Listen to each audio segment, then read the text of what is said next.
जय हिंद मेरे प्यारे दोस्तों। आज मैं आपको कक्षा 10 प्रश्नावली 14.3 का प्रश्न संख्या 8वें का हल कराऊंगा। बहुत आसान से बहुत मजे से।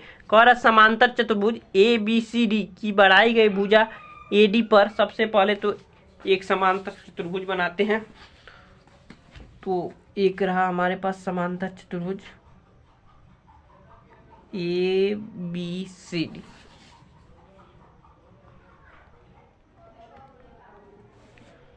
एक समांतर चतुर्भुज हमने बना दिया।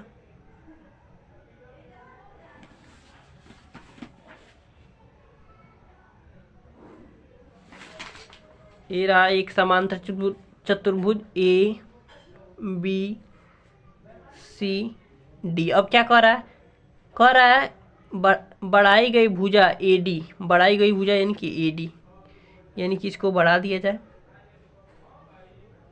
बढ़ाई गई भुजा ए डी मान लेते हैं इतना बड़ा पर स्थित ई एक बिंदु है। यहाँ पर ई एक बिंदु है तथा बी ई भुजा सी डी को एफ पर प्रति, यानी बी ई भुजा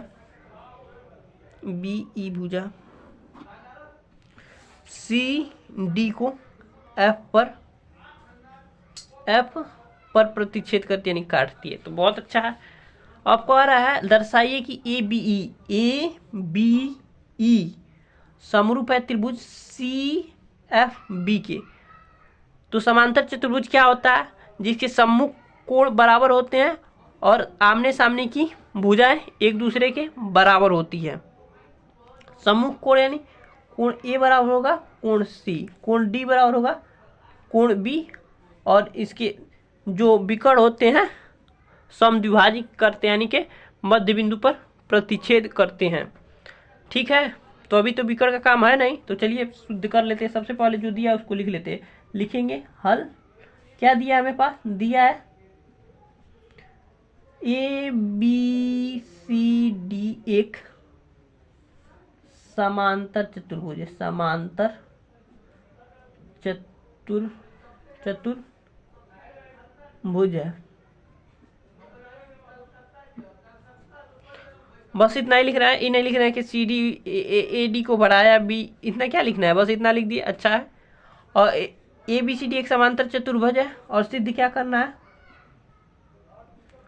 सिद्ध करना है त्रिभुज ए बी ई समरूप है त्रिभुज सी एफ बी की। यहाँ ध्यान यह देना है, हर क्वेश्चन में यही ध्यान देना है, सांकेतिक रूप आना चाहिए। यानी कि कोण ए बराबर कोण सी होना चाहिए, कोण बी बराबर कोण एफ होना चाहिए और कोण ई बराबर कोण बी होना चाहिए। ऐसा सांकेतिक रूप जरूरी है। ठीक है, नहीं तो अगर मान लें कोण बी बराबर आप कोण बी बराबर आप कोण बी कर देंगे तो गलत। कोण बी बराबर कोण एफ होना चाहिए। यहाँ सांकेतिक रूप बहुत जरूरी है, क्योंकि किताब में खुद लिखा है। अगर सांकेतिक रूप में नहीं लिखते हैं तो आपका गलत हो जाएगा, क्वेश्चन पेपर में कर आएंगे। तो चलिए लिख देते हैं। अब लिखेंगे यहाँ कोण ए बराबर है कोण सी के।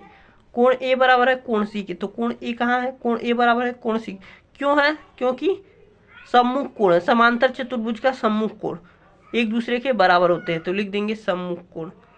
सम्मुख कोण समांतर चतुर्भुज के सम्मुख कोण, ये समांतर चतुर्भुज की प्रॉपर्टी होती है। ठीक है, तो वहां से लिख दिया समांतर चतुर्भुज का सम्मुख कोण बराबर होता है।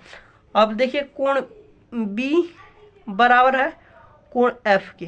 कोण बी बराबर है कोण एफ के, यानी कि कोण ए बी है कोण एफ के बराबर है। देख रहा है? अभी तो दिख ही रहा है भाई, एकांतर कोण है। दिख रहा है एकांतर कोण। तो यहाँ लिख देंगे कारण एकांतर कोण। एकांतर कोण। तो मुझे आशा है कि आपको समझ में आ गया। अब लिख सकते हैं आराम से कोण क्राइटेरिया, यानी कोण समरूपता कसौटी से। कोण समरूपता कसौटी से त्रिभुज ए बी ई समरूप है त्रिभुज सी एफ बी के। और इसको ब्रैकेट में बंद करके लिख देंगे इति सिद्धम। यही सिद्ध करना था, इति सिद्धम।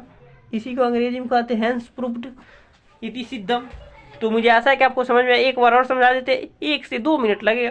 सबसे पहले का समांतर चतुर्भुज एबीसीडी हमने खांच लिया कि बढ़ाई गई भुजा एडी पर एक बढ़ाई गई एडी भुजा से बढ़ाई गई भुजा है जो ई एक बिंदु कह रहा है, तथा बी ई भुजा बी से ई को मिला दिया, बी ई भुजा कह रहा है तो बी से ई को मिलाएंगे तभी तो बी ई भुजा होगा। तो देखा सी डी को एफ पर प्रतिच्छेद करता है, इतना कह रहा है, समझा दिए। प्रश्न तो समझ में आ गया, यानी फिगर। अब जो दिया था एबीसीडी समांतर चतुर्भुज है, सिद्ध करना है ए बी ई समरूप त्रिभुज सी एफ बी के। तो कोण ए बराबर कोण सी है, क्यों है क्यों कोण ए बराबर कोण सी हमने क्यों कर दिया, क्योंकि समांतर चतुर्भुज का प्रॉपर्टी होता है समांतर चतुर्भुज के सम्मुख कोण बराबर होते हैं। कोण बी बराबर है कोण एफ, क्यों है, क्योंकि एकांतर ये तो दिख ही रहा है, कोई भी बता देगा। तो हमने कोण समरूपता कसौटी से कह दिया ए बी ई समरूप है त्रिभुज सी एफ बी के। मुझे आशा है कि आपको बहुत आसानी से बहुत मजे से समझ में आ गया होगा। हर वीडियो में सांकेतिक रूप दिखना बहुत जरूरी है, नहीं तो प्रश्न गलत हो जाएगा। मिलते हैं अगले वीडियो में प्रश्न संख्या 9 के हल के साथ।